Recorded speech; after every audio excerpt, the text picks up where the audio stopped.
good. I Okay. mean, Yeah. the software, yeah. Well, it was the other company that helped me, probably San Francisco. Right.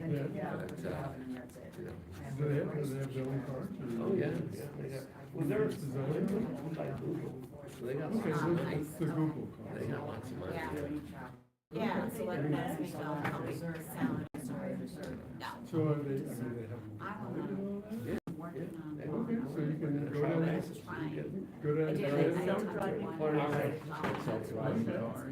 It's like Play-Doh. That's my son. Yeah, well, okay, by the way, we can also go to your place. You know, when he started Yeah. 6 years Yeah. ago, you know, Yeah. the first thing they did, everybody they hired me. All right, ladies and gentlemen, I'm going to start in a couple minutes. I'm just going to play the video. The next class is going to be end October. You're welcome to watch it. It's a pretty cool class. Anyway, first day of work, he said, well, everybody, A wondrous the system education. with interconnected pathways Racetrack. built along a giant highway that transforms He said it was the best day of work in his life.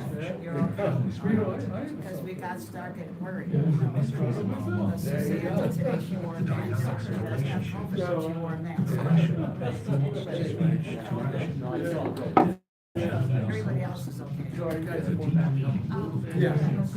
Yeah. It is all hardwired to this system. And if you can tap into this knowledge, you can optimize the way you think, produce, and relate to others. For generations, this knowledge was a guarded privilege. And today, we're giving the key to you. Join us for a new course on Kabbalah.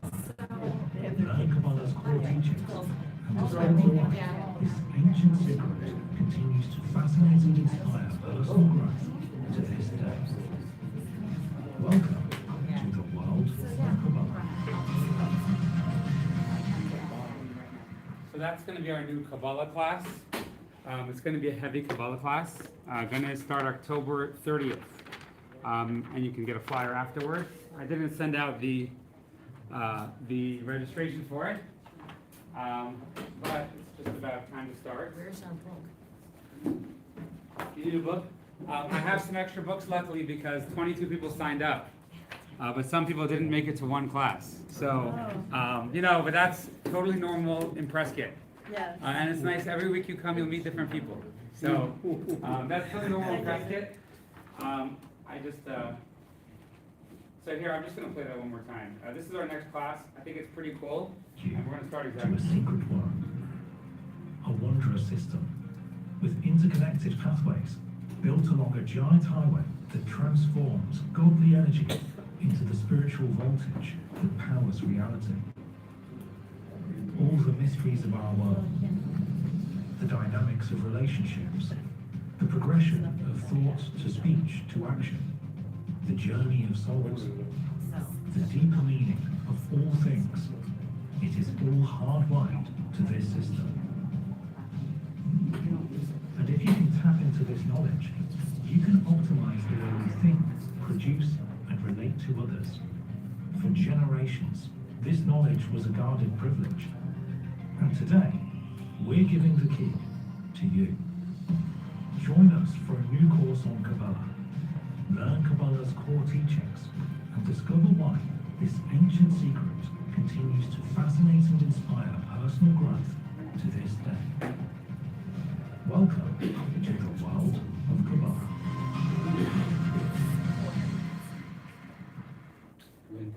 They do like they can take the course.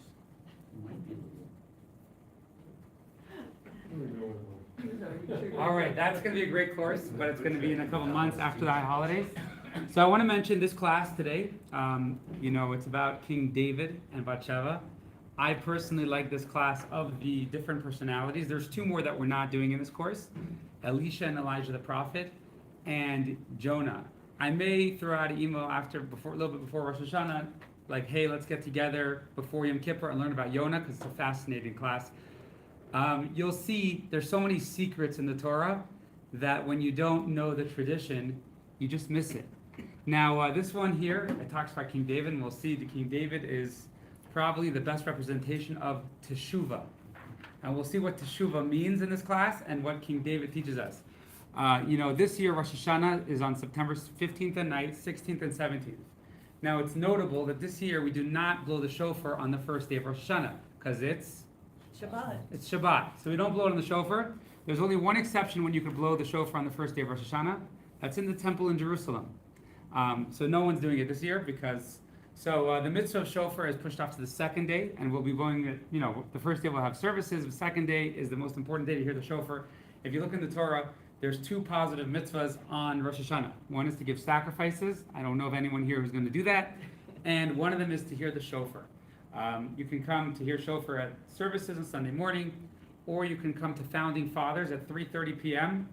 Like we did last year. We had an amazing service there with tashlich and all you can drink beer on the house, and it was amazing last year. Anyone here was there? Was anyone here there last year? It's good, eh? Wow, there were like over 100 people there. It was really amazing. I met so many people, but I couldn't take down anyone's information. Okay, so let's get started. Before we start, it is traditional to blow the shofar every day of the month of Elul. We blow it for a full month, and then the day before Rosh Hashanah, we don't blow it. This is an ancient tradition, because Moses was at Sinai for 40 days, and he began at the beginning of Elul. Rosh Hashanah began at the beginning of, the high holidays really begin at the beginning of the month we're in. We are now on the 14th of the month, so 14 days ago. We blow the shofar every day, except for the last day before Rosh Hashanah. And then this year, we are not going to blow the shofar on Rosh Hashanah. On Friday morning, I've been studying with Ed and a couple other people. David, why it's so amazing that we don't blow the shofar on the first day of Rosh Hashanah this year. It's an amazing thing. It's actually like an amazing positive thing. Not only we're not missing out, but we're leading into an amazing, extra amazing year. So I'm going to blow the shofar quickly, and just do this quickly.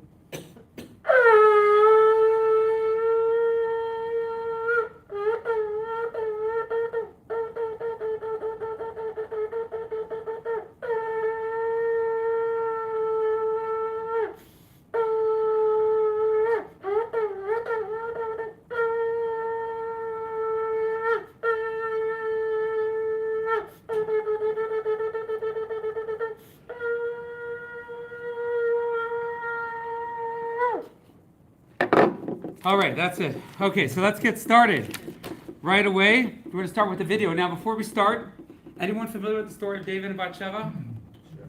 What do you think about it? What do you think about David? I think He's a good guy, right? He's a good guy? You guys like King David? He has some problems. Anyone like King David? He was Would you want him to be your president? damaged. Would you want him to be your president? Would you want to be your king? Yeah. Yeah? Would you re-elect him now?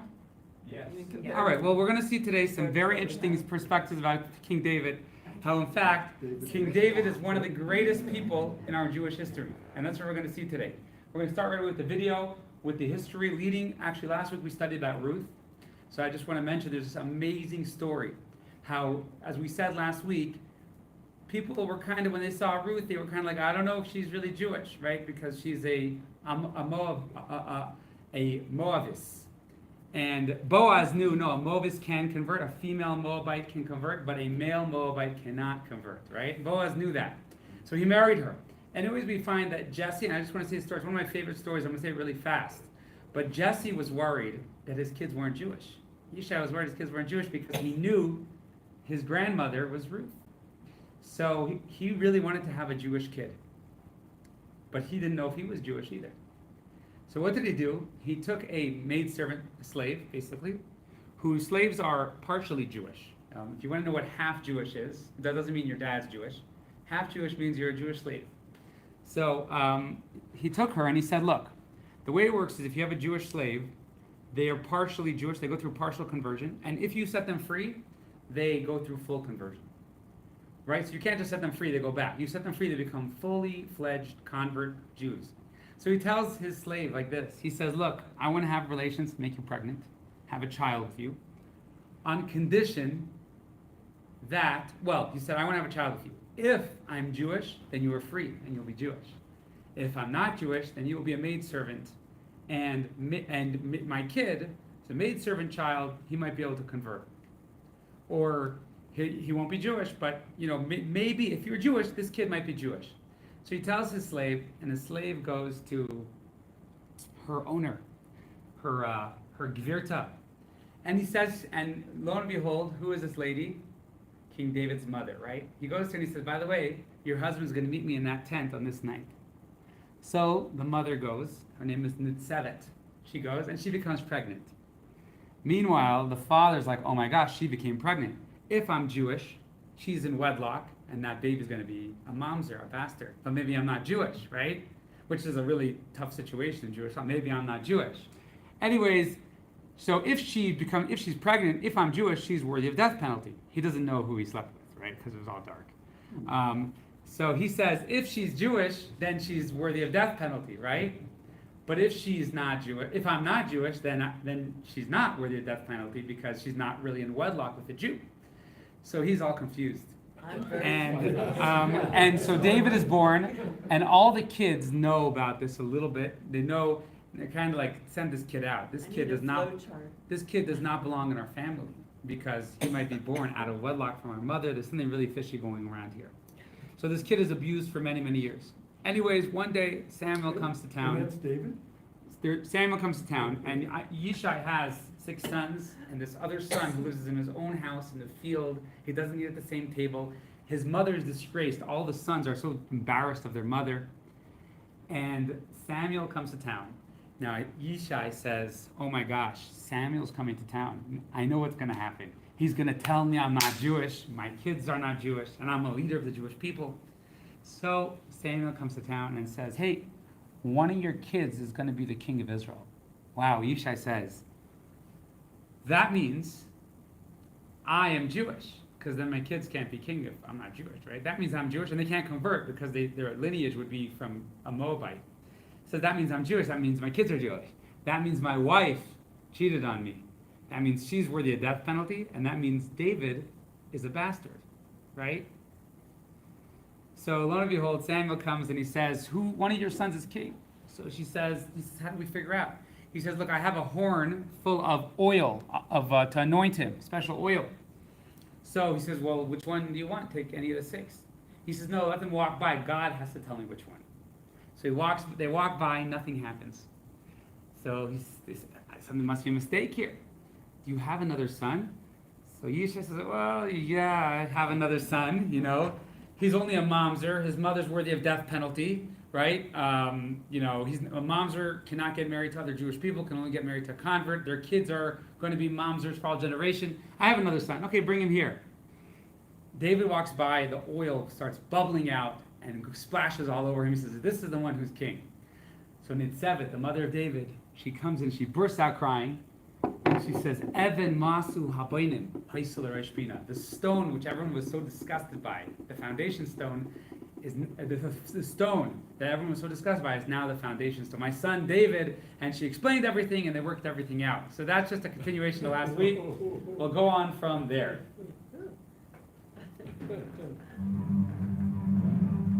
It's too good not to share. Saul was crowned as the first king of Israel in 879 BCE. He failed at his first and most critical mission, and God swore to transfer the monarchy to a better candidate. God then instructed the prophet Samuel to secretly visit Jesse, a leading sage from the tribe of Judah, and to anoint the youngest of Jesse's 8 sons as the future king. David was later known as the sweet singer of Israel, a divinely inspired psalmist and harpist. But at that time, David was a lowly shepherd boy, a fearless, ruddy youth who spent his days alone in the wild. Rejected by his own siblings, God was the boy's only friend, but God knew him better than anyone else. King Saul was stricken by bouts of depression and instability, and for the first time in his life, young David was appreciated. The shepherd boy's sweet music was Saul's only relief. Thus the 2 kings shared a single roof. Goliath, the Philistine giant, terrorized the Israelite warriors until he was slain by the shepherd boy's slingshot. David became an instant celebrity. David led defensive military campaigns and was adored by all the Jews except King Saul, who suspected that David was the replacement monarch that God had promised. His animosity exploded, and he tried to kill David, who fled into hiding. David narrowly escaped many attempts at his life, while King Saul rejected David's pleas for reconciliation. After a brief period of playing a deadly game of cat and mouse, Saul's life ended in a battle with the Philistines. He was bitterly mourned by the good-hearted David, who was crowned king in 877 BCE by his own tribe of Judah, and a few years later, at the age of 30, by the rest of Israel. David conquered Jerusalem and established it as his capital. He built a palace, subdued Israel's formidable foes, and brought the Ark of God's covenant to Jerusalem with great fanfare. David laid plans for the first Jerusalem temple, but God told him to leave the actual construction to his son Solomon. God promised David an eternal dynasty, for even the Messiah would be his descendant. Just as David's life climbed to a tranquil peak, the disturbing episode we will explore in today's lesson erupted like a sudden cloudburst.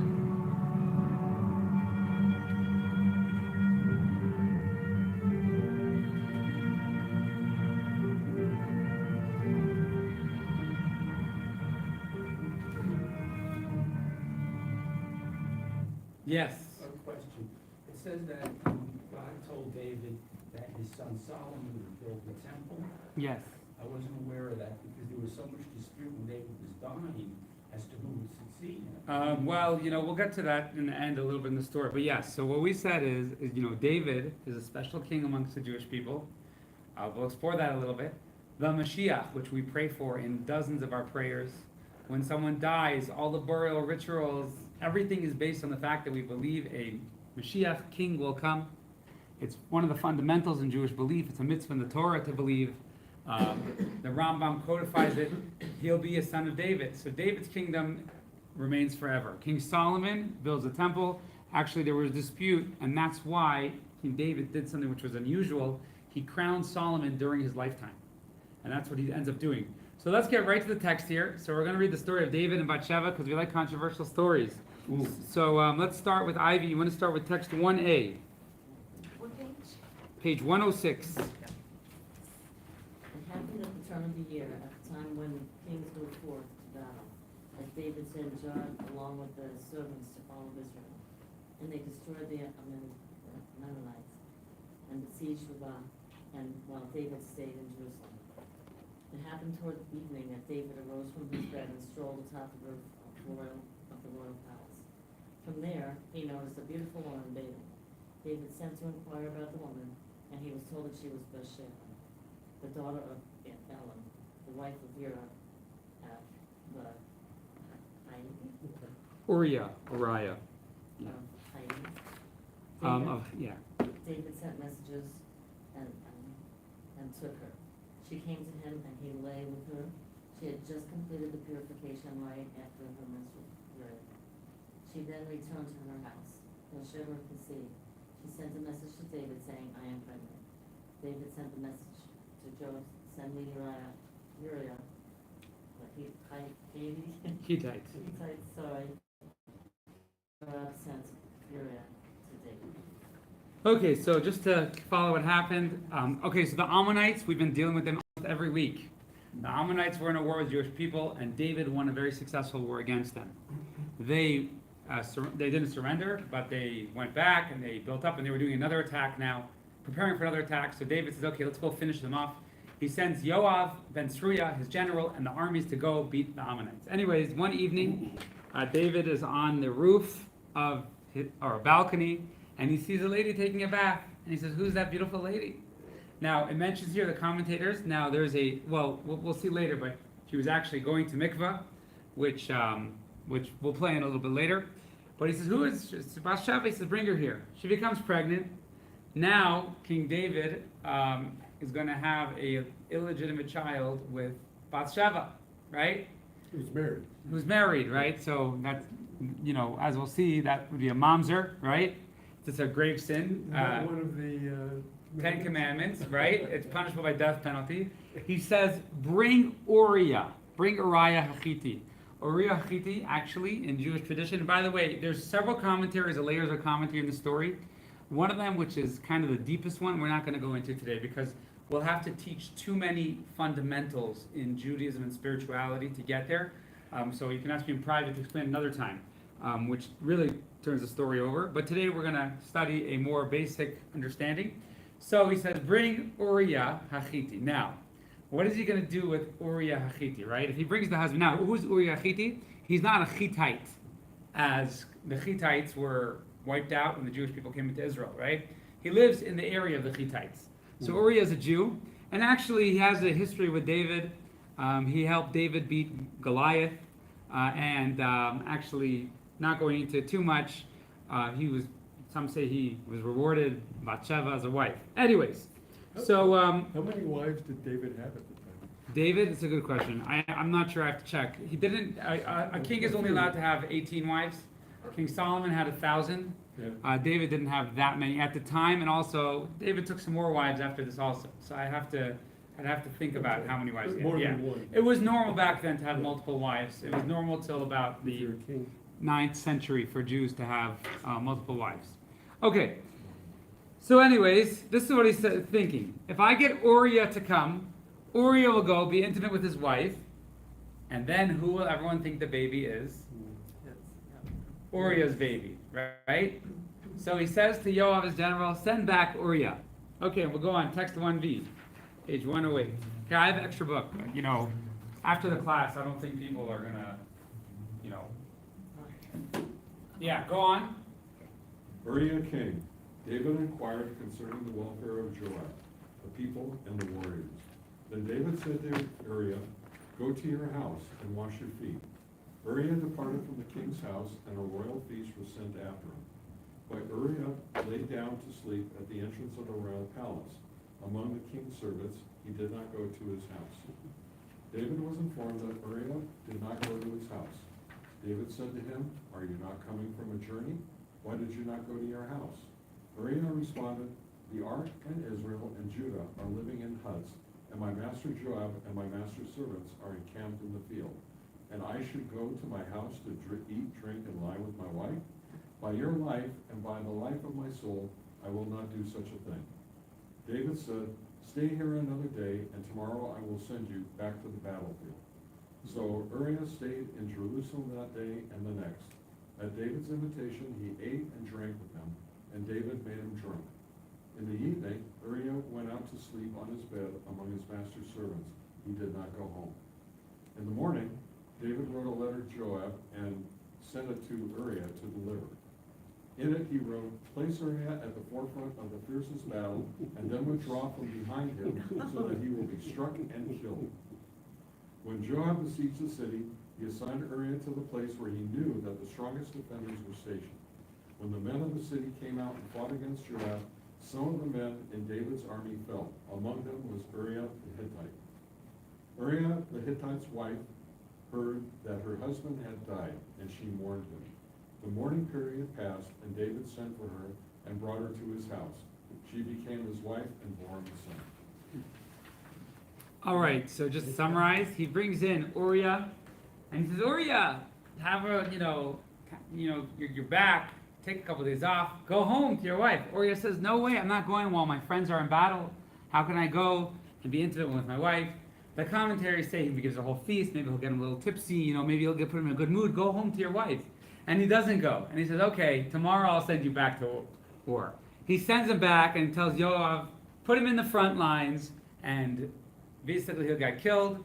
And now, and after that, he dies. Batsheva mourns him, and then he takes Batsheva in as a wife and gives birth to a son. Okay, so that is the story that we read right now.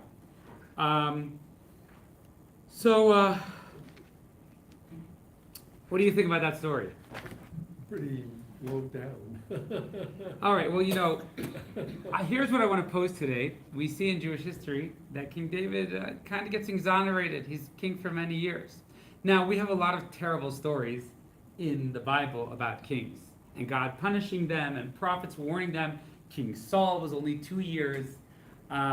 So these are the questions we're going to deal with today. First of all, I have a question. yeah. We're judging him based on our own morals today. Correct. But at the time was this commonplace and not a big deal, the way he. You know, we'll have to see, but, you know, one thing is, you know, he definitely gets exonerated, and as we'll see, it's considered a really bad thing then, but for some reason he gets out of it. He gets out of it. And we'll see, that's actually a tricky thing, exactly why he gets out of it. So, you know, these are the questions that we're gonna, you know, talk about today. The shocking story. How does he get exonerated? Second of all, what is our perspective in Judaism? How do we deal if a president does something really bad, or a rabbi, or anyone does something really bad? Do they deserve a second chance? Do they deserve a second chance? And that's the question we're going to talk about. Or when do they deserve a second chance? Or do they? That's the question. Sometimes we're like, oh, send him to prison, that's it. Sometimes people want a second chance. You know, and we're going to talk about, you know, let's keep some names of characters like Bernie Madoff, different people like that. Do they deserve? Now we have worse than Bernie Madoff. We have what's his name, Bankman-Fried, right? Yeah. So, anyways, so we're going to talk about these things. Do they deserve a second chance, and do we deserve a second chance? When is it that we're exonerated, and when is it that no, our life is meant to be ruined, or is it ever supposed to be ruined? Well, usually you have to kind of admit your mistake and. Well, we'll talk about these things. We'll talk about these things. So, question number 1. Would you ever vote for a presidential candidate who has severe moral failure in his or her past, or accept a rabbi who behaved immorally? Does it depend on the nature of the failing? So what do you think? What do you think about that? Someone who has a really bad moral failing, would you accept them back? Well, I mean, in the past. What would it depend on? Yeah. Well, in the past, we've tried to separate their private life from their public life. So can we separate their private life from their public life? Well, you know, sometimes that's difficult to do. Yeah. Well, which political candidates are moral? I mean, all of them are. That's a good point. Maybe the better of two evils, right? Maybe we don't know if they're immoral. Maybe we do know if they're immoral. You know, I don't know. You know, these are good questions. What exactly did they do? Was it blown out of proportion? Do they deserve a second chance? These are questions that I want to address today. Yeah. Was it once or was it 10 million times? You know? Was it once or 10 million times? Well, that's very important. I think when you talk about morality, you have to try to judge the depth of the corruption. And there's a lot of factors that go into that. If the person is really corrupt, then you cannot have them. And of course, you have to discuss all the parts that go into it as a corrupt person, as opposed to an immoral act. So that's a good point. Was it a one-time thing that happened, or is it something that? How bad is the thing that they did? How dangerous it is? Maybe in a different context. How does it affect other people? Yeah. Well, I don't even think that's the point. The point was with Saul. He had, he had the word of God, and he disobeyed through ignorance or lapse of. I mean, that was the problem. So he didn't get a second chance as such. He was still going to be king for a while, but it never was the same. The question I have is, in David's case, did he have a one-on-one commandment or expectation from the God? Was there an oath or? Well, we'll see. So Saul, we said, got 2 chances, but all with him. The first one, he made a mistake at the first war, but shortly after, made a mistake at the second war. Here, we'll talk about. We're going to just see how bad his sin is and exactly what his sin is. Yes. Does the Bible mention anything about Bathsheba? She's bathing on a roof.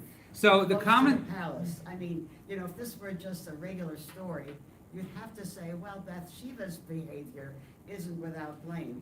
To what extent does the Bible say anything about that's a good point. We live in Prescott, but if you live in New York and you are higher than other roofs, you might see some interesting things. Just putting it out there. And she agrees to sleep with him. Oh, well, so that's I know he's the king, so she can't. Yeah, well, that's a good question. These are all great questions. So we're gonna have to go into more details exactly what happened. Were you gonna ask anything, Ruth? No. Okay. Yeah. Well, it just seemed like Saul directly went against God's word.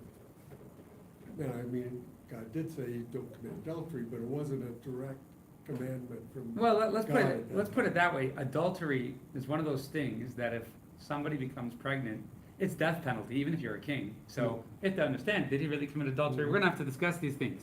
What would Bernie Madoff have to do? This is another question here. for his reputation to be reinstated? Is it even a moral possibility? Well, what if he paid back all the money? Yeah, What if he paid back all the money? Would you invest in him? You know, it's interesting. I was watching this podcast. This Jewish guy, religious guy, he said he was in a country club with Bernie Madoff, and he was the only guy who didn't invest in Bernie Madoff. And he said he was the only guy in the whole country club. And he said, why didn't he? He said it very simple. He said everyone knew that Bernie Madoff, his finances never failed. He was always gaining. They figured, okay, he cheats the government, but then he'll never cheat his own clients, right? Or his own He people. said a rule of thumb is if you're dishonest with the government or with anybody, you could be dishonest with your friends as well. So that's what he said. Okay, anyways. Third question, under what conditions might you forgive a friend who hurt you willfully? If someone hurts you willfully, what conditions would it take to forgive him? How about abusive parent or unfaithful spouse? What conditions would it take? These are tough questions. I just want to say these are tough questions. You might not have an answer. Sometimes there might be someone that you forgive and the action happens again and you're like, no, I can't forgive.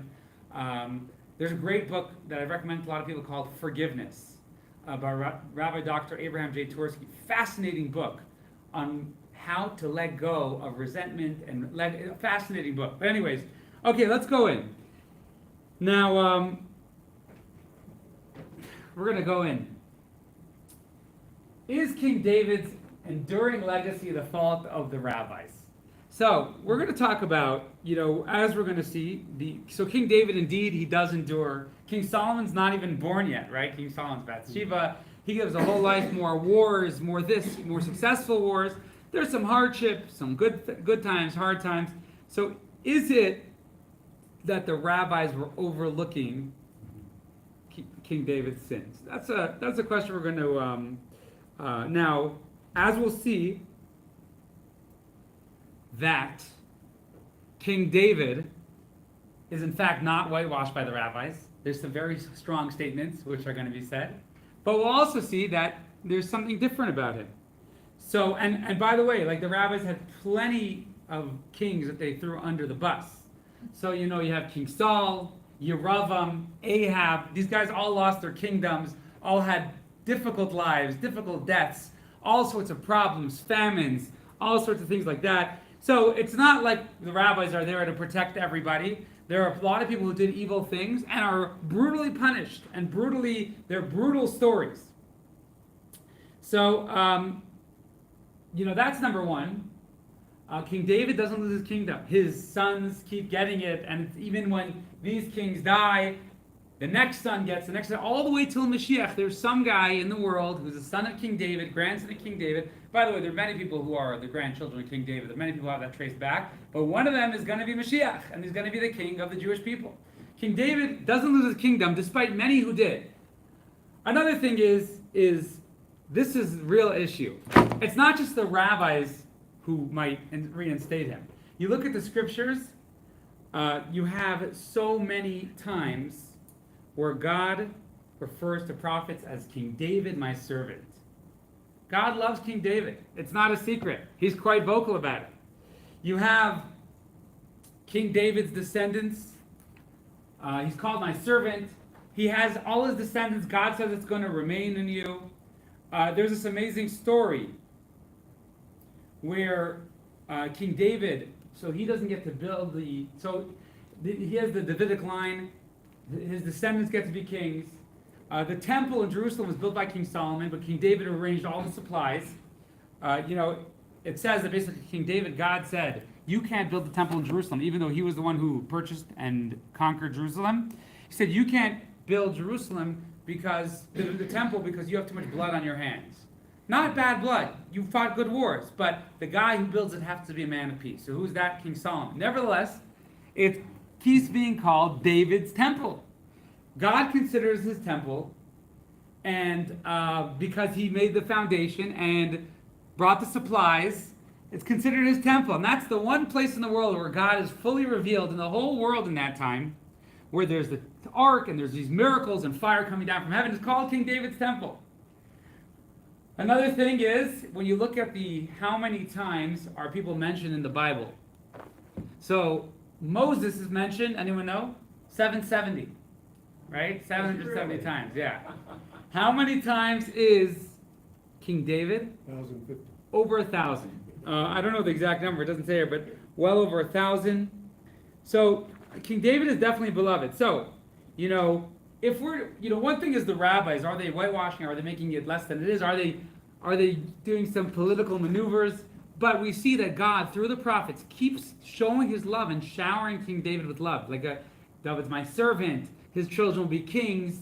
As we'll see later, there's a bunch of things where God says, in the merit that your ancestor, even though you don't deserve it, your ancestor is King David, I'll let you do this. So, obviously there is something special about King David, and we need to understand how he got through the story and how he became he was still so beloved to God, even many years later. So let's go. We have student page 110, text 2. And I think, where are we holding at? Right here. Okay, so this is a short one from the Talmud Yuma. Two great leaders emerged from among the Jewish people, Moses and David. All right, so the Talmud Yuma says you want to look at Jewish history. Who are the greatest leaders? Moses and King David. They're two greatest leaders. And we how many people know the song David Melech Yisrael Chai V'Kayim? We literally sing how he's still alive. Because in Jewish faith, we believe, yes, King David's representative is still here in the world, and one day God will communicate with him and he will become the Mashiach. So, we are going to go into the story here, and we are going to try and understand how did he, how he seems so guilty. How did David come out so good? Maybe he had enough money, enough lawyers. Well, it obviously can't be, because God doesn't care about that. So what exactly is? Now, it's important to remember that even if you're really triggered by King David, we're going to go through the biblical position and the Talmudic position. And there are going to be certain technicalities which will play into place. And we are going to get the full picture of what the Torah is trying to tell us. It's not just the Torah is trying to tell us bad history. When the Torah tells us a story, it's trying to teach us a very specific lesson, and that's what we're going to study today. Okay, so let's get into the aftermath. Text 3a, page 111. This is a long one. Go for it. God was upset with David's actions. So God is upset, right? Mhm. So it's not nothing. God is upset. Go on. Right? He dispatched Nathan, the prophet, to David with a message.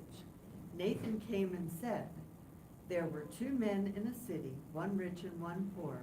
The rich man had very many flocks and herds, while the poor man had nothing except one little ewe lamb, which he had bought and raised. The ewe grew up together with him and his sons. Of his bread it would eat, from his cup it would drink, and in his bosom it would lie. It was to him like a daughter. A wayfarer came to visit the rich man.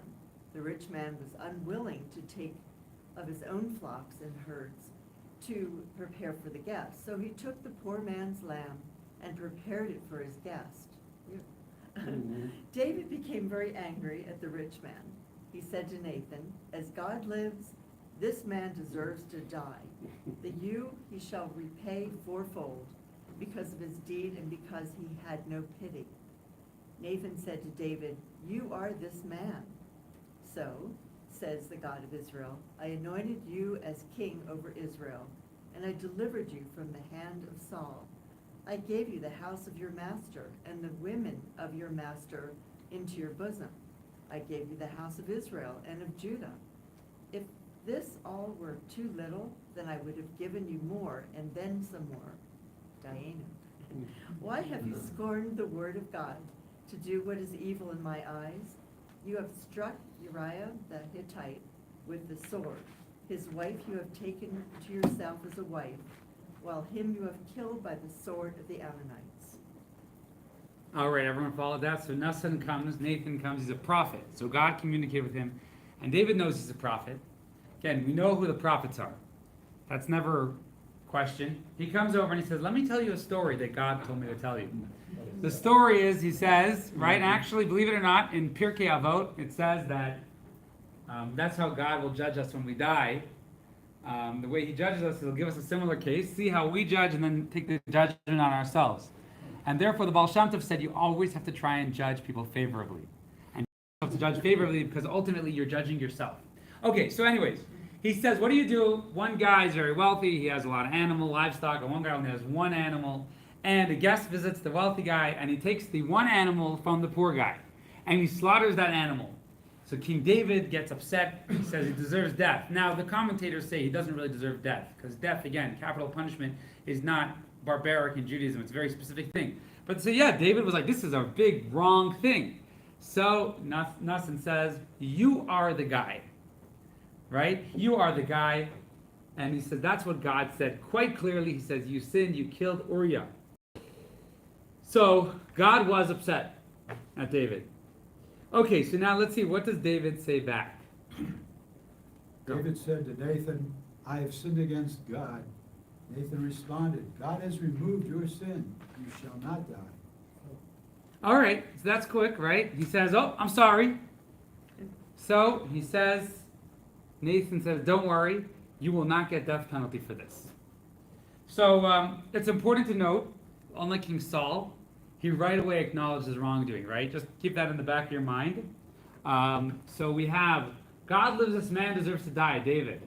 I have sinned against God. I obeyed God's directive. And now that's what he says. What does Saul say? I obeyed God's directive. I went on the mission that God sent me, right? That's when he went and he killed the animals that belonged to Amalek. So first of all, we just see that David does something which seemingly is pretty important in the story. David acknowledged his sin right away. He acknowledged his sin. So that is really, really important. He says right away, oh my gosh, chatasi l'Hashem, I sinned against God. And then Nathan says, okay, you won't die. Yeah. Didn't David also weep when he said that? Yes. So we'll see. I mean, we'll actually see that there's tons of verses. David cries about this the rest of his life. And we will go into some of those verses. But just that's an important thing to remember in the back of our heads.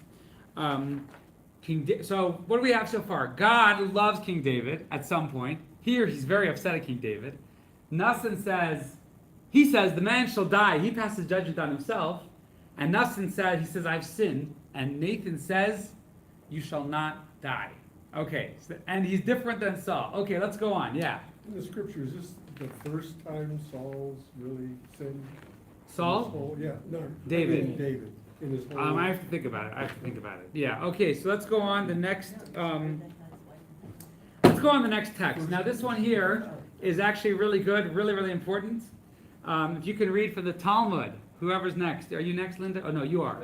Oh, and if you don't want to read, you can just say pass, by the way. So let's go. Text 4, page 113. It is a mistake to presume that David sinned, for the verse says, David was successful in all his ways and God was with him. Is it possible that God would be with one who was guilty of sin? So this is a great verse. Now let me just read it a little bit differently, because you read it, the translation they gave. I like the literal translation more here. The Talmud says, Kol ha'omer, anyone who says, David chata, David sinned, einai ela taya. He is making a mistake. David did not sin. God was with David. God doesn't hang around with sinners. So this is something in the Talmud. Now, how is it that David didn't sin? Now, this thing here is, let's try and understand what the Talmud is saying. Okay? We're going to try and understand. Now, we just read, King David said, I sinned, right? He just said, I sinned. But the Talmud says, no. In fact, he didn't sin. So how is it that King David didn't sin? Now, the Talmud is a book of legal Jewish law. So the Talmud is encrypted in it, is the logic behind the law. So we're going to talk about legally. Did he sin according to Torah law? So let's talk about it. Now, first of all, we have adultery, right? Adultery. What is adultery? Adultery is if a lady is married to a male, got married according to Jewish law, and that lady has relations with another male. They have both committed adultery and their death penalty. Now, I'm just going to tell you some of the laws there. If they're witnesses, then it's a death penalty, right? If she's pregnant, then that's kind of a witness sometimes. Sometimes if the husband's out of town for a while, but if he's, in town, then you can't really prove who the baby belongs to. If there's no witnesses, but he knows he did it, right? He's not allowed to live with the lady. He's not allowed to marry her ever. He's not allowed to stay married to her forever. In fact, what do we find? King David does stay married with her, right? How could he do that? If he committed adultery, how could he do that? Well, the answer lies in, this is something that was the law back then. You know, I don't know if anyone still practices this. There's a real hot topic in Judaism called the aguna. Anyone heard the term aguna? Aguna means a chained wife. And aguna is a lady whose husband refuses to divorce her. Now, nowadays it's always in the news, this guy's refusing to divorce his wife, and it's abuse and everything like that. There's other types of aguna. Aguna might be somebody whose husband dies at war. Now, we don't know if he's dead or disappears. We don't know if he's dead. If he's dead, then she can get remarried. If she is not dead, right? If he's not dead, then she can't get remarried. If we don't have witnesses that he's dead, she cannot get remarried. This is called an aguna. It's a chained wife. Okay, so here was the Jewish tradition back then. When husbands would go out to war, they would give a divorce, a get to their wife, a divorce document to their wife. And the purpose of this divorce document said if I'm missing and I don't come back, you're divorced. You're divorced right now, so you can get remarried. I want to say in American history, there was like amazing amount of men who came to America or women who came to America, and they said, oh yeah, I'll send some money back and bring you to America. They assimilated, right? And they said, let me start my new life. I'm not going with my religious spouse, husband or wife back in the old country. And the spouse, old country would fight to get a divorce, right? Because they couldn't get remarried. So every soldier, so Uriah technically was not married to Batsheva. He wasn't married to her. He gave her a divorce document. That's number one. So that's not adultery. So King David did not commit adultery. Again, if he did commit adultery, he'd be liable of death, and he wouldn't be allowed to live with her anymore. Those are just two side facts, but it's not legal adultery. But he didn't send Uriah or whatever his name is off to war before he screwed. Well, so once Uriah went to war, he was divorced. Yeah, but that's not. But he was already at war. He just came back. He came back. He didn't come back to his wife. He didn't annul the divorce document. So Uriah was divorced at the time. He was divorced. So Batsheva was single at the time. Okay, so that's number one. So the rabbis are saying, if you say he sinned, that's incorrect. Use your words carefully. He didn't commit adultery. Now here's the next one. Did he commit murder? What do you think? Not really. I mean, he was a soldier in a battle. He committed murder. Okay, so here's what the rabbis say. We spoke a couple weeks ago, we said that a king, so the rule is like this, a rabbi or a leader of the Jewish people, if they want to say, I forgive my honor, you don't have to listen to me, they're allowed to do that. Is a king allowed to do that? Does anyone remember with King Saul? A king is not allowed to forgive his honor. Why not? Remember King Saul, there were some people who didn't accept him as king, and the Jewish people wanted to rebel against it, wanted to punish them, and he said, oh, let them go home, right? So he said, hey, Saul, you're not talking about your honor, this is God's honor, right? This is God's honor. Anyone remember that with Saul? This is God's honor. A king can't say, oh, don't worry, slap me in the face. Oh, contradict me. If you contradict a king, it's death penalty. So Uriah did not listen to him. This is what the rabbis say. Uriah, he said, go home. And Uriah said, by the word of God, I will not go home. That is worthy of death penalty. Now, what should happen to Uriah in a perfect world? He should get the death penalty, right? But that's not what happens. But technically speaking, in the realm of Jewish law, he did not commit murder. And that's just an important thing. So that's what the rabbis are saying. The rabbis aren't saying he didn't do anything wrong. They didn't say that. They said he didn't sin, right? There's a big difference between sin and not doing anything wrong. He didn't break the Jewish technical law. Yeah. But then wouldn't those very rabbis be undermining Nathan's message? So we'll talk about Nathan's message. But this is what the rabbis are saying. When the rabbis in the Talmud are discussing this, they're not necessarily saying that David only did good. They're saying he didn't break these laws. He didn't do these sins. Look, it's like a good lawyer, right? But the fact is he didn't break these sins. He didn't commit adultery, right? He didn't commit adultery, and he didn't commit the law of murder in Jewish law. So legality takes precedence over morality. Not necessarily. Well, that's the way I. No, they're two separate things. They're two separate things. Legality and morality are two separate. In America also. There's a lot of people in America, we tell them, we don't care what you believe, right? In America, you have freedom to believe whatever you want. But this is the law. You have to follow the law. That is basic basic law in America, But right? it's God who's judging. One second. us. God judges it. Yeah, Is so God a lawyer? so there are two things. There's legality and morality. So the Talmud is talking about legality, right? And Nathan, as we'll see, is talking about morality. And we're going to see the nature of both things are actually related to last class also. Ruth, yeah. 1 second. So let's just go through these questions. Does the Talmud statement resonate with you? These are the questions for discussion. What do you think? Does it resonate? Well, now that you. Does it resonate with you? Okay. No, can I, just Yeah. mention, it really struck me as odd, that God doesn't hang out with sinners. Well, we're all sinners. And that's why we have Yom Kippur. That's why we repent. So So I'm not it's sure so this is what it says that actually. makes The sense. Shechina doesn't hang out with sinners. The Shechina, God is with us. God is everywhere, right? What is Shechina? It means godly revelation, right? Godly revelation. Like none of us are prophets, right? A prophet, if he sins, he can't have prophecy anymore. So that's a good question. God is always with us. He's with us in every situation. In fact, we can't escape God. He is every place. But he's not always revealed. It's usually not revealed in our personal life. He's not revealed. We believe he's there, but other people might see us and say, no, he's not there. The Shechina Shechina is actually a Jewish term for godly revealed presence. So that's why David was like a man of prophecy. He was like a man of Ruach HaKodesh.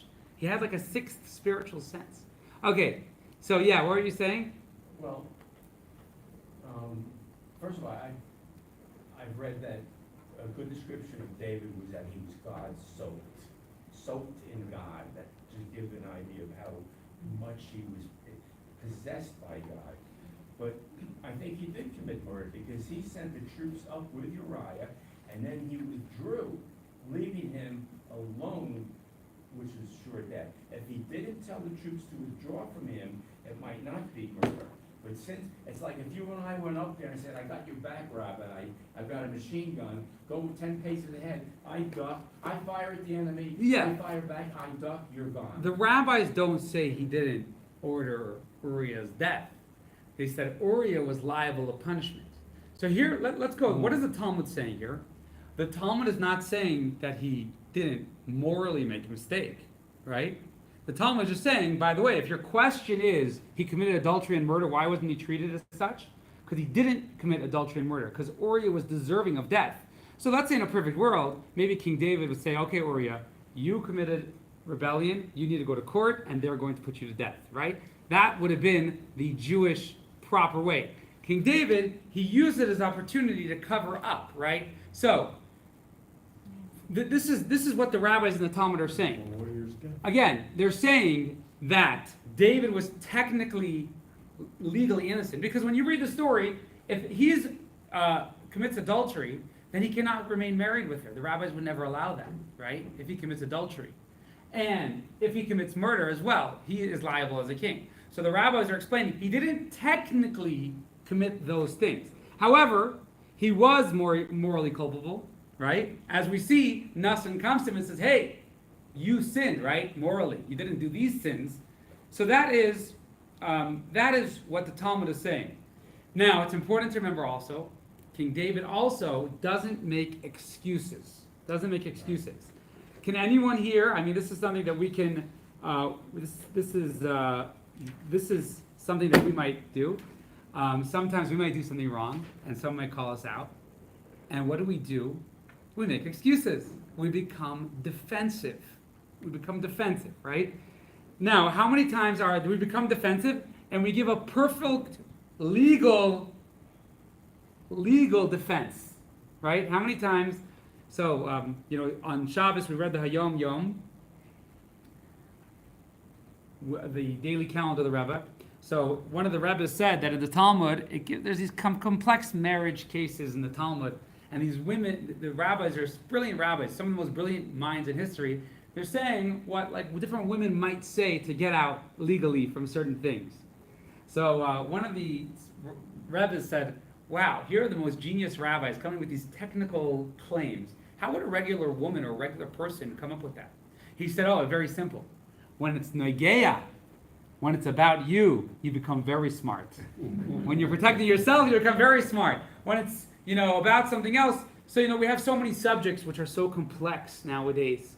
Be it, they always say, nowadays they're always like, oh, we're all experts in medicine and vaccines, and we're all experts in everything. When it's relevant, you become an expert, right? So, here is what King David does, and this is why King David earns reprieve, as we'll say. So now, he referred to my master Yoav. There are two things. He refused the king's direct order, and this is another offense to the king. If you say someone else under the king is the master in front of the king. These are Jewish laws. Okay. He's found not guilty of those things. And what we'll see is the fact that he did not justify himself for 1 second is part of the healing process of King David. So this is something that we can learn so far. A lot of times when you do something wrong, or a lot of times what we do is we get really charged and we justify ourselves. But King David, what he was master on, we'll see, was part of his healing process, is he didn't justify himself for 1 second. Okay, now we're going to go into King David more. Not only did King David just say, oh, I sinned, I did the wrong thing, and that's it. He actually lived many, many years in remorse, and actually a bunch of things happened which he took as punishment, he accepted as punishment, because he made a moral mistake. So again, when the rabbi said King David didn't sin, they're talking about the technical sins that we thought he did, right? Adultery and murder. He didn't do adultery and murder. He didn't. However, King David accepted, yes, I did the wrong thing. If, starting with Uriah, if he was worthy of capital punishment, then you send him to capital punishment. You don't do it in a backwards way, right? You send him to war and have him killed, right? That's number one. Number two, it wasn't adultery because they were divorced, because that was the Jewish way of doing things back then. And there was a beautiful lady in Brooklyn who lived till 106 years old. And her husband was a Moel, Chabad rabbi in Russia, in communist Russia, and he was a Moel. And he gave brisson to thousands and thousands of people, under the Soviet Union, under Stalin. Each time was risking his life. And he did it privately, secretly. Anyways, one day he was taken away, never heard from again. So she never got remarried. She never got remarried because she never heard, only maybe a couple years ago the documents came out. I don't even know if they came out. She never got remarried, but she died at 106. And when she died, she had like over 1,000 children, grandchildren, great-grandchildren, great-great-grandchildren. But this was a lady in Brooklyn that, okay. So anyways, these are the different things that happened in the story of King David. Things get pretty colorful, and a lot of these things are described as punishments. He has the child that he had with Batsheva dies. That child dies. He has another child with her later. Now again, if it was adultery, he wouldn't be able to stay married with her. If you, in movies or in the world, usually someone cheats on their spouse and then they marry the second person, right? In Judaism, that's not allowed. If you have an illicit relation, you're not allowed to marry that person ever. So he married her, that means he didn't commit adultery. You have 3 sons who died by the sword, right? Anyone know their names? Absalom. Avshalom, Amnon, and Adoniyahu. 3 sons died by the sword in King David's life. He has Avshalom, besides his son dying, he has Avshalom's rebellion, right? Anyone know the story? Everyone familiar with the story? Avshalom tries to become king, rallies people against King David. Very, very painful story. Is he a son, Absalom? What? Was it- Avshalom was his son, yeah. Generally, there's a lot of tragedies, and the story of King David gets a lot more difficult. And according to the Talmud, it says he got saras. He got inflicted with like a spiritual disease. Saras is a disease that usually we get when we speak Lashon Hara, when we speak negatively about someone else. Mhm. In the Bible, it existed. The last case of it was during the Second Temple with Rabbi Tarfon, at the time of Rabbi Tarfon. Since then, it's a sickness that actually exists today, a skin sickness that exists today. But the miracle of it was, I have this book about it from a scientist. The miracle of it is Jewish genes didn't get it. Actually, in Africa, people got saras. That was part of their genes. It was a sickness. but the Jewish nation and other Middle Eastern nations did not get it. So he got tsaras. He was afflicted with tsaras. For 13 years, he suffered. He was bedridden with a fever and was sick for 13 years. And for 6 months' time, the Sanhedrin is the high court of Jerusalem, which is the 71 rabbis that decide everything. They shunned him, the Talmud says. For 6 months, they shunned him. And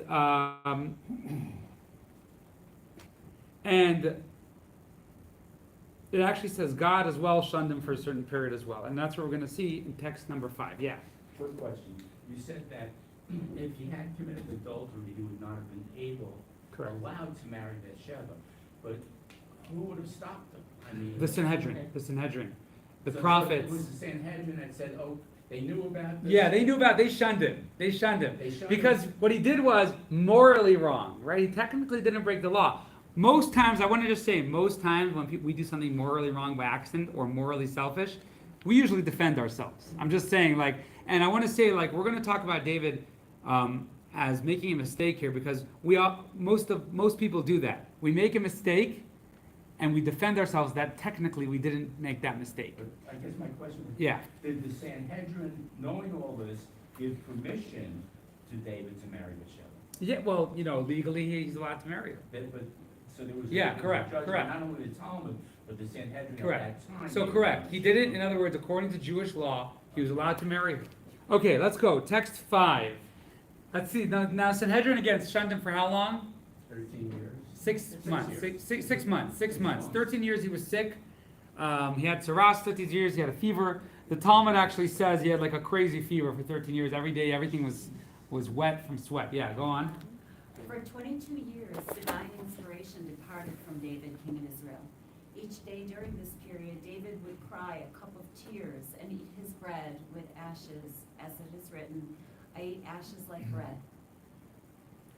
So talk about the Shekhinah. David was somebody who had a certain level of prophecy.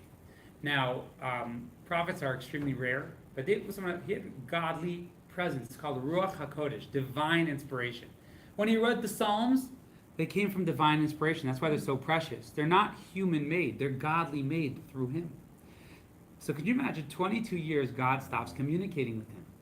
God stops, and that's what it means the Shekhinah was not with him then. Later on, it came back with him. It came back. This was the only appearance of Nathan as a prophet? In the, I'm not sure. I have to think about it. What, Nathan coming to David?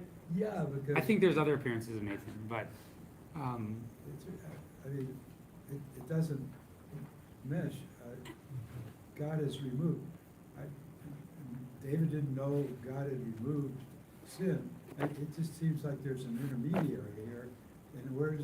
well, Nathan is a prophet, so Nathan told him God has removed it. But the prophet is just giving the future. That's all. He's posed in here just as. Well, so here's what happens. So you're asking, if I understand correctly, what you're asking is, he said you don't have sin anymore Right. now, but then God didn't talk to him. That's a good point. Let's think about that. You covered the first part pretty well. So let's think about that.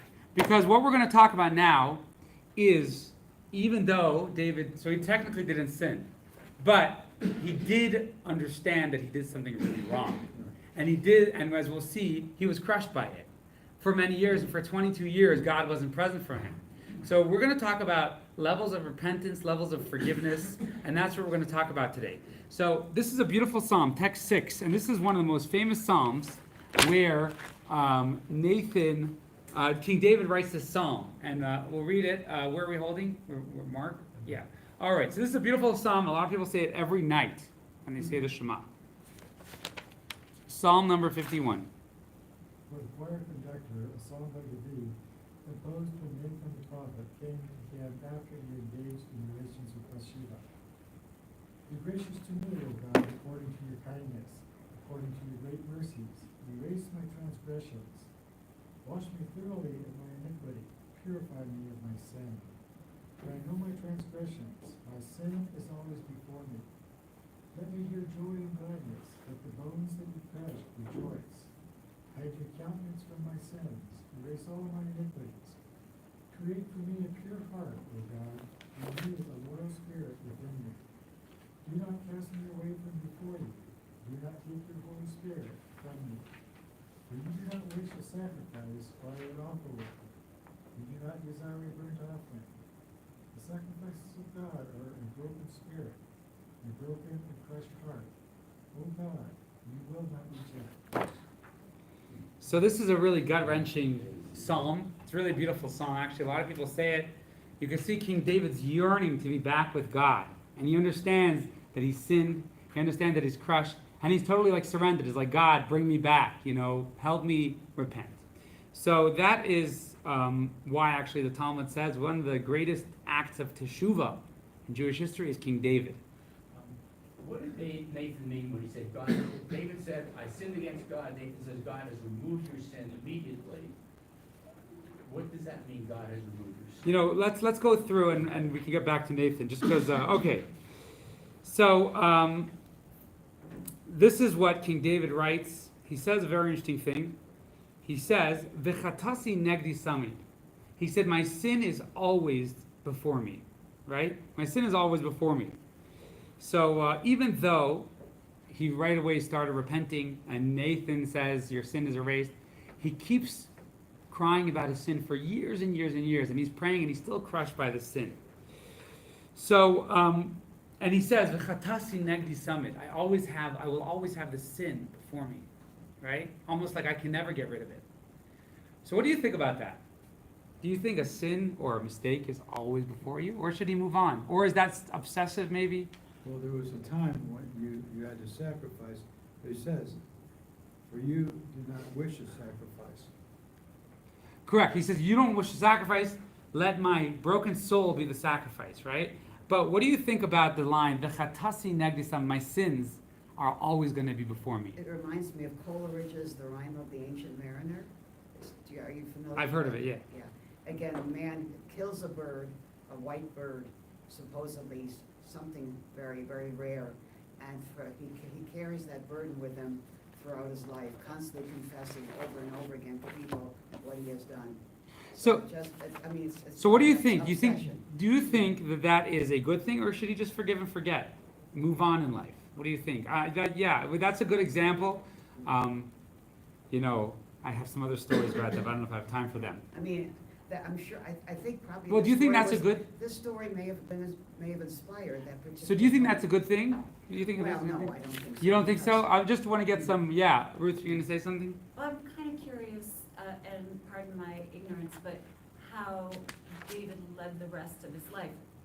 In my opinion, not necessarily God's opinion, if that remorse motivates somebody to strive for better and do good, then maybe it can be put to good use. But if it isn't a guiding light toward a better future, then it's just an indulgence. So that's a really good point, right? If you're obsessive with your sin, right, you'll become depressed, and you'll actually probably become more self-absorbed, right? Yes, exactly. But if you're able to use it maybe as a moral compass, know like this sin, I have to spend my life using this sin as getting closer to God, then it's a good thing. Yeah, so we'll talk about that. Yeah, what are you going to say, Lee?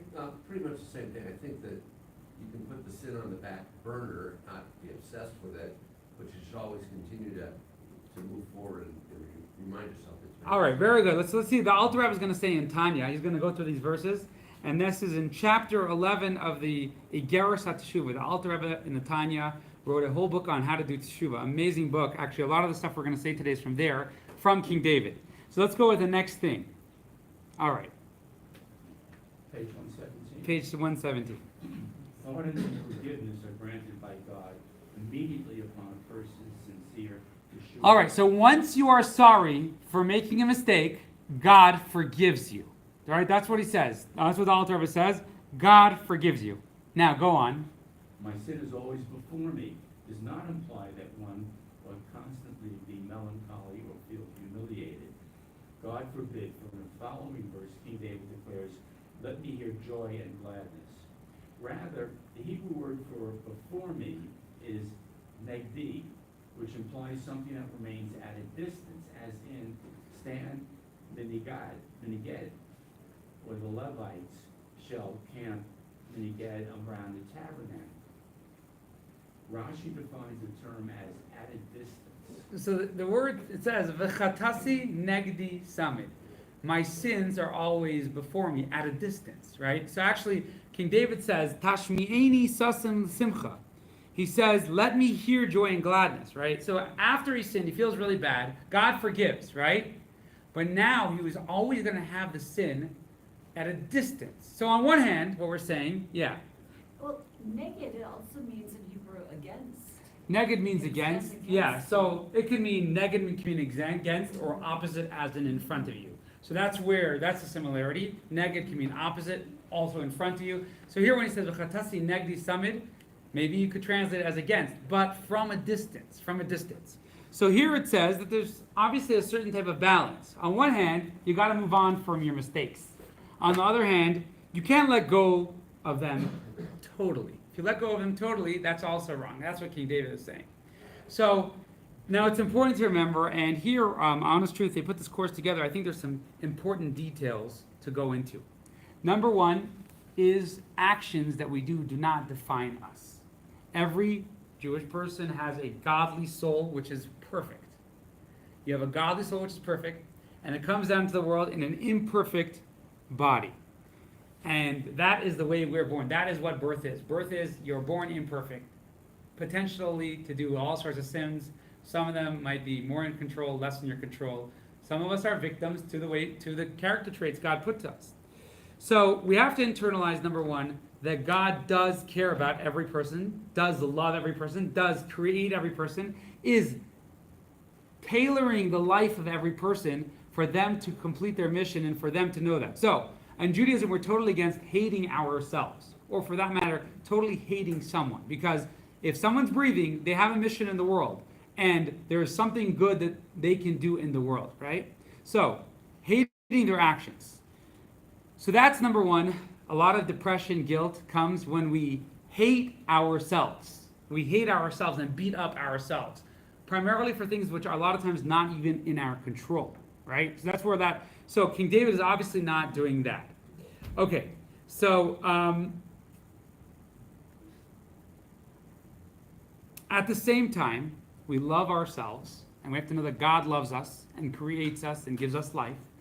We have to also remember what we did wrong. Also we did wrong. So let's go through some cases here, and we'll get back into the scriptures. Sarah frequently loses her temper and yells at her husband. Following each outburst, she calms down, apologizes with genuine remorse. Why isn't her remorse helping her change? What more does she need to do? Okay, so here we have this lady, Sarah. She bursts out and screams at her husband all the time, right?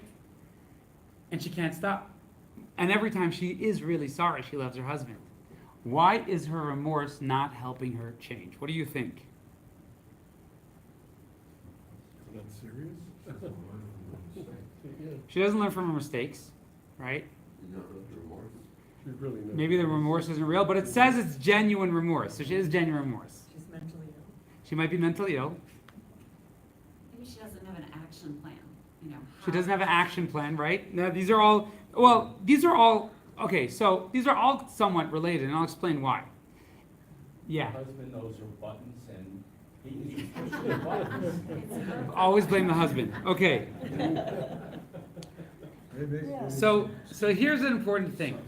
King David says, I'm sorry. Now, this is something really important. What is teshuvah in Jewish law? Teshuvah is you have to regret what you did. You have to resolve not to do it again. And you have to confess, right? Regret what you did, resolve, and then you say, God, I did this thing. Now, the thing is that a lot of times will not help you change what you did. But God already knows you did it. Correct. So God, when you do that, God says, yeah, I forgive you. Just like genuine, the husband says, yeah, I forgive you, right? And then it happens again the next day, right? Then there's what we're going to call today advanced teshuvah, the next step. She's very good at I did wrong, right? The regret, when she apologized, she's apologizing for her action. Now the thing is, every action is a symptom of a character defect, a character trait. It doesn't need to necessarily be mentally ill. Maybe it's considered, maybe it isn't. But so the action is actually a symptom of a character trait. So for advanced tshuva, that might take a whole life. When you do something wrong, to confess, God forgives you right away. However, as we'll speak about this later, however, not necessarily will you fix yourself. The symptom you apologize for, but you haven't healed the problem. And healing the problem could take many, many years. It could take a long time. It might even be your life mission. It might even make your whole life, take your whole life. But it is important to, so let's, sorry. Okay. So now here's what we're going to talk about. There's what's called continual repentance. And there's what's called,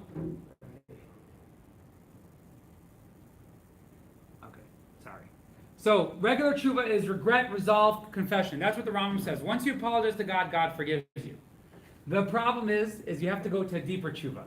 Deeper tshuva means working on your character, not just focusing on the symptom that happened, but focusing on why it happened. Why am I getting so angry? How can I deal with getting angry? So that's what we're going to talk about, the root of the matter. And that is what King David is saying. So King David is saying, I'm sorry for what I did. I would never do it again. However, the fact that I did it is a character defect. And that character defect is keeping from God being in the depth of my soul. That's what King David is working about. So he's not saying, oh my gosh, I'm so depressed, I sinned, and he's not obsessing in his sin. He's using his sin to work on himself, realizing the fact that I sin, and it could happen again, maybe I'll be vulnerable for happening again. That's what he's working on. That's the next level of tshuva that he's working about. So this is what the Alter Rebbe says in Tanya, text number 8. This is a continuation of the previous text. Yeah. Though a person may have done sincere teshuvah and thereby removed the spiritual blemish caused by the misconduct, teshuvah is primarily a process of the heart. The heart has many spheres and levels. Moreover, all depends on the spiritual status of a person in the current time and place. For this reason, King David said, my sin is constantly before me. So here's what the Alter Rebbe is adding. He's saying, yes, when you apologize to God from your heart and sincere on Yom Kippur, you come to Shul and you say, God, I'm sorry for everything wrong I did. God accepts that. He accepts that. But still, King David was conscious, V'chatasi negdi samid. I need to work on the character trait that's causing me to do this. It's not enough just to control my action, because when I don't work my character trait, my actions won't change. So saying I'm sorry, that's just the beginning. Let's, okay, so it takes a moment to fix what we did. Cool graphic. It takes a lifetime to fix who we are. This is what King David was working on. He wasn't working on the action. The action, he said, I'm sorry. He was working on himself. That's not really an action. To say you're sorry is not an action. What Ruthie said was right. She didn't have a plan of action. She has to do something that counteracts the negative that she has expressed. Correct. She has to do something positive. So if she can do all the introspection she wants, it's not going to come to a resolution. She has to do something several times to counter out something positive to counter the negative. So this is correct. This is exactly what we're saying here. We're saying that when you do teshuvah, realizing you did the wrong thing and saying I'm sorry and really meaning it is a very good thing. However, that's only the external level of tshuva. You apologized. Apologizing is a good thing. When a wife screams at her husband and she apologizes, I don't doubt that she means it. She's really sorry that she did it, right? But we're saying advanced tshuva means not just to apologize for the action and focus on the action, but realizing that the action is truly a symptom of your character and working on the character. I think we're saying the same thing. But without all the introspection is necessary, of course, to understand your problem. But you can't wait 10 years of have psychoanalysis. You have to immediately do something positive. Well, so this is offering solutions. I think you have to do whatever it takes. I don't know. Some people might need 10 years. They might need that. I don't know. But we'll talk about some different possible solutions that Judaism offers. Okay, and actually we'll see what happens with King David. What happens with King David is quite a remarkable example. So, there's, so the Alter Rebbe here is saying, not only that, he's saying when you have a character defect, when do you finish dealing with it? You become a better person, and now you have to work on the defect even more. The greater you become, the more you have to work on the defect. And here's an analogy. The Alter Rebbe actually hints this analogy, but this is an analogy they gave here that kind of applies. Let's say you have, you have a child wearing a really offensive shirt. I don't know, swastika or something like that. So you teach him about it, he has remorse, and he changes to another t-shirt, right? Then he goes to get a job, he needs to wear a suit, right? So on each level, whatever clothing worked for the previous level, he was in high school, might not work for college, might not work for his job as a lawyer, might not work for his day in court, right? At every level, we always have to go focus back on our character trait that had something wrong and always work on it on a deeper level. That is the true teshuvah. So, v'chatasi negi samid, the sins are always before us. Is first of all, the sins are not just the action we do. The mistakes we make aren't just the action. There are character that causes the action. That's number one. And number two, the more we work on it, the more we'll need to work on it on a deeper level. We'll always have to be working and digging deeper in ourselves in every context. So, you might have somebody who's starting to keep kosher, right? So they start at a lower level, and then they do that, and then they got to go to a higher level, and I got to go to a higher level. I want to tell you something about Judaism. If you don't go to a higher level almost constantly in Judaism, you will fall. I guarantee it. I don't guarantee it. The Bible guarantees it. You will fall because we always have to be working on ourselves and our relationship with God for it to be a live relationship. So this is the way we have in tshuva.